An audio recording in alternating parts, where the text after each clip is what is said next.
Hi friends, welcome back to Sri's kitchen and lifestyle. இன்றைக்கி பார்த்தீங்கன்னா தக்காளி தொக்கு என் ஸ்டைலில் நான் எப்படி பண்ணுவேன் அப்படின்றத காமிக்கிறேன். இங்கே நான் நல்லெண்ணெய் விட்டுருக்கேன். அதில் நல்லெண்ணெயில் கொஞ்சமாக கடுகு, அதுக்கப்புறம் வெந்தயம் போட்டு நான் தாளிச்சுக்கிறேன். அதுக்கப்புறம் பொடியாக நான் சாப்பரில் போட்டு நறுக்கி வச்சுருக்க பூண்டு, ஒரு 10 பல் பூண்டு இருக்கும், அதையும் போட்டுட்டு அதுக்கப்புறம் பெருங்காயம், அப்புறம் பொடியாக சாப் பண்ணி வச்சுருக்க வெங்காயம் அதையும் நான் சேர்த்துக்கிறேன். இங்கே வந்து ஒரு 1/2 கிலோ தக்காளி நான் வந்து சாப்பரில் போட்டு நல்லா சாப் பண்ணி எடுத்துக்கிறேன். இப்போ பார்த்திங்கன்னா சம்மரில் தக்காளி வந்து கொஞ்சம் சீசனாக இருக்கிறதுனால இது நம்ம செஞ்சு வச்சுக்கிட்டோம் அப்படின்னா ஒரு 10 டேஸ் அந்த மாதிரி நமக்கு நல்லாயிருக்கும்.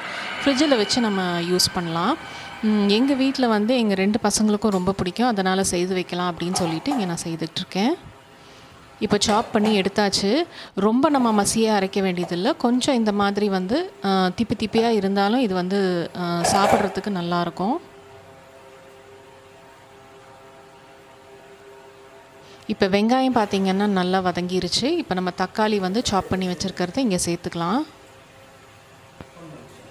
கிட்டத்தட்ட இது வந்து 1/2 kg தக்காளி இருக்கும் அப்படின்னு நான் நினைக்கிறேன்.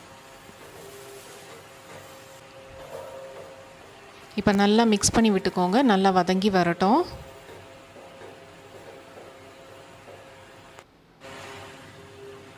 இதுக்கு தேவையான அளவு உப்பு சேர்த்துக்கோங்க. அப்புறம் மஞ்சள் தூள், காரத்துக்கு ஏற்ற மாதிரி மிளகாய் தூள். நான் இங்கே ஒரு 3லேருந்து 3.5 ஸ்பூன் போட்டுக்கிறேன். நீங்கள் சாம்பார் பொடி கூட சேர்த்து செய்யலாம், அதுவும் ஒரு டேஸ்ட்டாக நல்லாயிருக்கும். நான் இங்கே வந்து யூஸ் பண்ணுறது வெறும் மிளகாய் தூள். இப்போ நல்லா மிக்ஸ் பண்ணி விட்டுக்கோங்க. இப்போ அந்த சாப்பரை கழுவி கொஞ்சமாக தண்ணி நான் ஊற்றிக்கிறேன். இப்போ இது நல்லா கொதித்து வரணும். இந்த பச்சை வாசனை, அதாவது மிளகாத்தூளில் இருக்கிற பச்சை வாசனையெல்லாம் போகிற அளவுக்கு நல்லா கொதித்து வரணும்.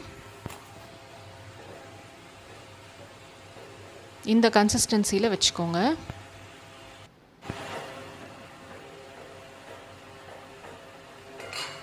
இப்போ நல்லா கொதித்து வந்த பிறகு நான் சிம்மில் வச்சு கிட்டத்தட்ட ஒரு 10 நிமிஷத்துக்கு ஸ்லோவில் வச்சு நல்லா குக் பண்ணி எடுத்துக்கிறேன். இப்போ எண்ணெய் பிரிஞ்சு வரணும். அதுதான் வந்து நமக்கு வந்து பக்குவம்.